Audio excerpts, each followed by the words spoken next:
básicamente. Entonces, bueno, ahí en la fase REM, cuando está produciéndose este reajuste en lo que entendemos que es realidad y lo que hemos vivido para hacerlo esa o parte de esa realidad nuestra, de lo que interpreta nuestra mente, que es el mundo, pues aquí es donde se produce el sueño, ¿bien? De hecho, recordamos los sueños siempre y cuando se interrumpa el sueño en fase REM. Si aquí nos despertamos, nos acordamos del sueño. Si no nos despertamos aquí, no nos acordamos del sueño, ¿vale? Entonces, así como en general, por decirlo de alguna manera. Entonces, bueno, pues, ¿y qué quiere decir? Pues ya sabemos que en esta fase se están integrando aspectos que hemos vivido, que hemos percibido sensitivamente por nuestros 5 sentidos y el resto de sentidos de propiocepción, nocicepción, estereocepción, etcétera, etcétera, que nos van dando una imagen de lo que es la realidad dentro de nosotros y fuera de nosotros, y cómo la vivimos y cómo lo integramos con lo que ya sabíamos del mundo. Entonces, fijaos, los sueños se podría resumir a: cuando nosotros recordamos el sueño, lo primero que nos dice es que estamos viviendo una situación de frustración. ¿Bien?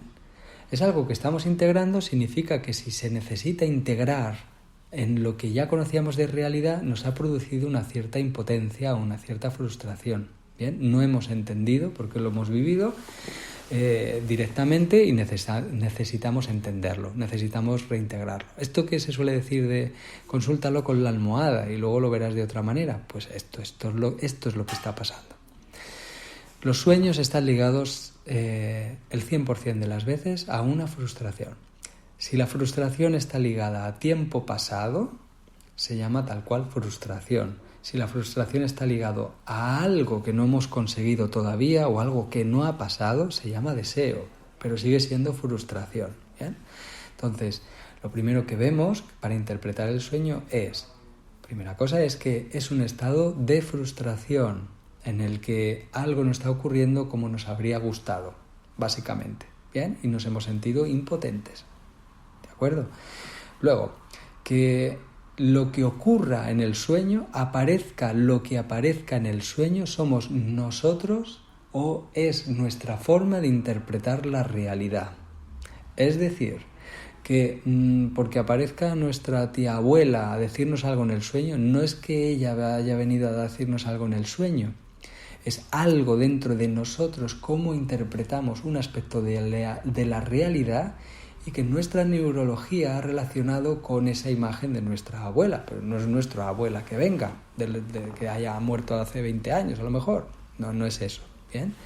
Vendrá en forma de esas imágenes, pero son aspectos de nosotros mismos, de experiencias nuestras que nos ayudan a integrar, ¿bien? A integrar las nuevas experiencias, en esos 2 hemisferios, en ese movimiento rápido de los ojos, y que nos va a permitir seguir al día a día sin un super nivel de estrés por incomprensión de la realidad. Podemos entender que las personas lo que percibimos de la realidad es ridículo dentro de la realidad que nos envuelve. Lo que hace la mente es rellenarlo todo y hacernos creer que el mundo es como es, tal cual nosotros lo vemos, lo sentimos, lo oímos, lo entendemos. ¿Bien? Pero evidentemente creo que cualquier persona se da cuenta de que la percepción de realidad que tenemos está muy, muy sesgada. O sea, no somos los mejores en el sentido de la vista, no somos los mejores en el sentido del oído, no somos los mejores en el tacto, hay otros animales mucho mejores en todo eso. Tenemos unos sentidos bastante limitaditos y dentro de limitaditos, pues lo que vemos lo interpretamos, punto.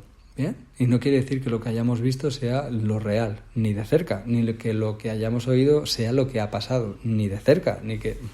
Creo que todos hemos tenido experiencias al respecto, ¿verdad que sí? De malinterpretar algo que ha dicho alguien porque hemos oído solo una parte de la conversación o algo que hemos visto y luego hemos dicho, no, que eso no era un animal, es un tronco en el bosque, ¿bien? Estas pequeñas cosas. Pues esto pasa todo el rato y la mente lo integra, intenta integrarlo y va creando una pequeña burbuja de realidad que no se acerca a la realidad como tal y que con eso tenemos que ir funcionando. ¿Bien? Entonces, bueno, lo que ocurra en el sueño De base son aspectos de nosotros mismos. Ahora bien, cuando metemos emociones en el sueño, aquí ya la tradición oriental ya nos va contando. Depende del tipo de emoción, nos orienta hacia dónde se está produciendo algún tipo de alteración. Muchas veces puede ser fisiológico puramente. Es decir, cuando fallan los riñones, tenemos sueños que con la experiencia del miedo claramente, o de superesfuerzos, esfuerzos, trabajo. Cuando tenemos muy baja la vitalidad de los riñones, ¿no? Cuando falla el hígado, pues tenemos sueños muy violentos. Cuando tenemos el corazón alterado, pues tenemos sueños de mucha sensación de falta de alegría o todo lo contrario. Bueno, lo que ya conocemos de la tradición oriental, ¿verdad? Cuando en general se incluye un estado emocional, debemos poner esta por encima de lo que vayamos a interpretar. Es decir, esto va a pesar. Bien, si yo tenía angustia, tenía miedo, me sentía enfadado, etcétera, pues esto va a primar, lo tengo que colocar ahí. Vale, me siento con miedo y con enfado. Pues el reino del agua, el reino de la madera. Y a partir de aquí vamos a interpretar lo que vemos, lo que oímos, lo que sentimos en el sueño, a nivel de tacto. ¿Bien? ¿Qué es lo que tenemos que priorizar? ¿Lo que vemos directamente? Pues no. Lo que tenemos que priorizar es lo que parece que no tiene importancia. Esto sí que es relevante. Es decir, si era de día o era de noche, si hacía frío o no hacía frío, si notábamos el viento, no notábamos el viento, si lo veíamos a color o no lo veíamos a color, si veíamos a la persona, sabíamos que era la persona pero no la veíamos, si estábamos dentro de una casa o estábamos en el exterior, si podíamos ver qué objeto, si no podíamos... Todas estas cosas. Luego pasará algo en el sueño. A lo mejor el sueño es angustioso porque me perseguía alguien o algo y yo nada más que huía, ¿no? Imaginaos, vale, pero para huir, ¿cómo huyo? ¿Salto y nado por el aire y voy volando como nadando? ¿O me meto en un coche? ¿O salgo corriendo pero no avanzo? ¿O salgo corriendo y avanzo pero cuando llego al sitio ya está detrás lo que me perseguía? ¿Qué pasaba? Esto podría ser como la acción principal, pero debemos fijarnos en los detalles. Y si voy corriendo, ¿llevo zapatillas? ¿No llevo zapatillas? ¿Voy vestido? ¿No? Esos detalles como tontos son los que nos dan las pistas. Estos detalles como tontos, antes de interpretar lo que está ocurriendo, debemos ir colocando en contexto. Es decir, que si aquí entran en juego todo lo que se relaciona con los reinos mutantes. Es decir, si yo entro en algo construido por el ser humano, esto va a ser una estructura que creo con metales, etcétera, pues lo vamos a meter en el reino del metal. Los edificios, el coche, etcétera. ¿El coche es para moverse? Pues la relación entre el metal y la madera. ¿Que es un edificio estático y fijo? Pues depende de la forma del edificio. Si es muy alargado, el metal y la madera. Si es más bajito, pues el metal y la tierra. Si es en forma una pirámide, pues el metal y el fuego. Y nos va diciendo cómo se van alterando o cómo están implicados estos ejes. A saber, por ejemplo, el eje entre el agua y el fuego es el eje de la vida, o sea que estará implicado algún proceso vital mío. El eje entre la madera y la tierra, el eje del movimiento, probablemente viajes, tal o todo lo contrario. El eje entre la tierra y el agua, el eje de la formación de estructuras, ¿bien? El eje entre el fuego y el metal, el eje de la alquimia, ¿bien? Algo se está transformando, ya sea en consciencia, ya sea un cambio de vida, me da igual. Y el eje entre el metal y la madera, que es el eje de la trascendencia. Algo estoy superando porque lo estoy trascendiendo, ¿bien? Entonces, bueno, pues en estos ejes, cuando vemos dos puntos, es decir, como os decía, estoy dentro de un edificio, esto pertenece al metal por ser un edificio, y el edificio tiene esta forma. La forma, si es puntiagudas del fuego, si es onduladas del agua, si es alargada hacia arriba es de la madera, si es alargada pero como un rectángulo, más bien bajita, chaparro, es de la tierra, si es ovalado es del metal, ¿bien? Entonces aquí vamos metiendo más metal o metal madera o lo que sea. ¿Qué nos va diciendo esto? Aquí metemos emociones. Imaginaos, por ejemplo, que estamos en el eje del fuego y del metal, de la alquimia. Pues ya sabemos que estará ligado a cosas del recuerdo con implicación emocional, directamente.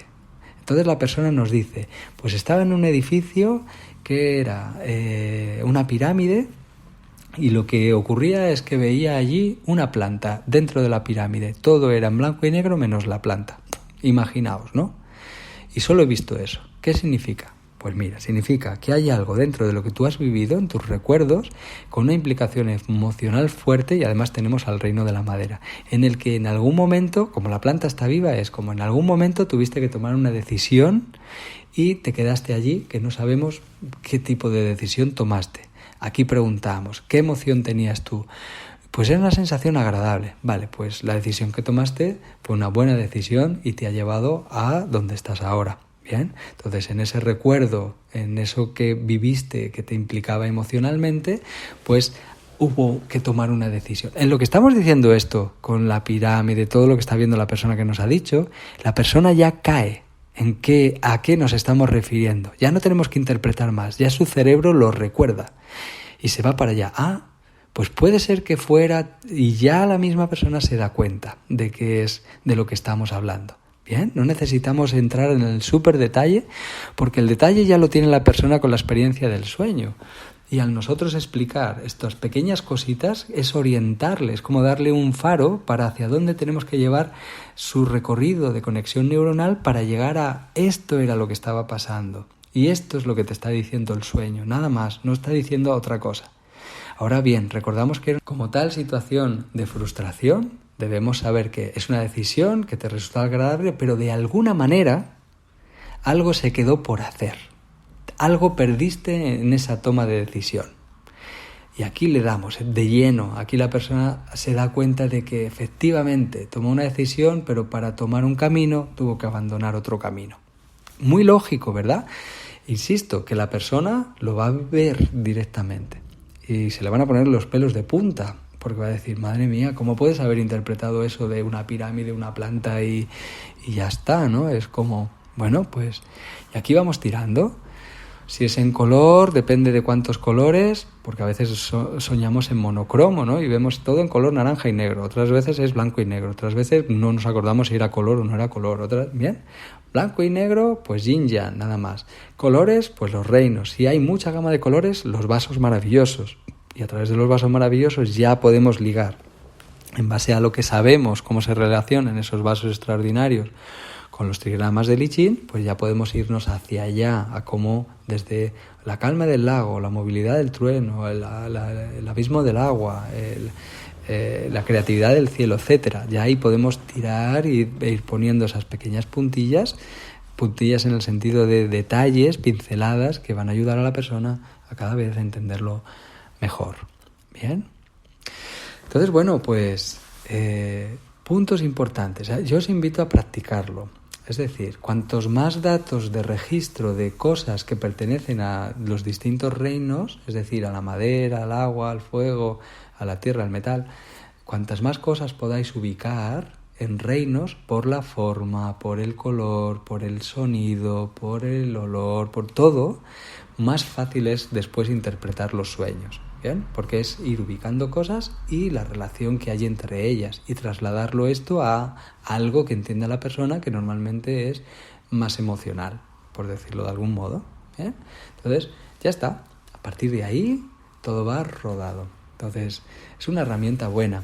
También nos va alertando a veces en patologías, si sueñas reiteradamente con algo, podría haber una patología en esos reinos con los que están implicados en la manifestación del sueño. Entonces nos ayudaría a diagnosticar también y avanzarnos a que pudiera aparecer una patología más seria, o sencillamente es como sería lo normal en determinadas enfermedades o patologías, y también le podríamos decir al paciente para que no se alarme, ¿no?